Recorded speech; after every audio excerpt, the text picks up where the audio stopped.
So let's say you are feeding your puppy and your puppy's just deciding it's not interested in what you're giving it.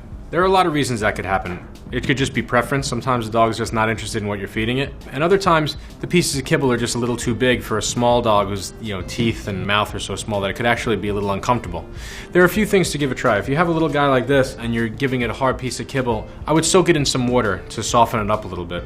Or switch to a wet food. A lot of times dogs are really interested in a wet food, and there are some really great high-quality wet foods on the market.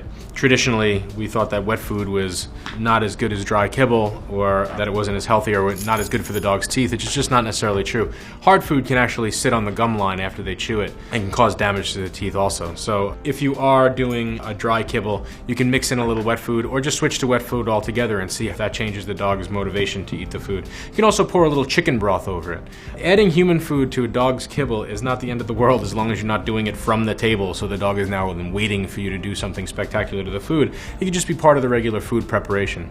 You can also make it a little bit more exciting by having the dog work for that food. So you can either do a little training routine around the first couple of pieces of kibble to encourage eating, and then present the dog with the bowl, or ask the dog to do a down stay or go to its bed and sit to earn the food bowl. Sometimes, especially working breeds, they really get a kick out of that, and it makes it a little bit more fun.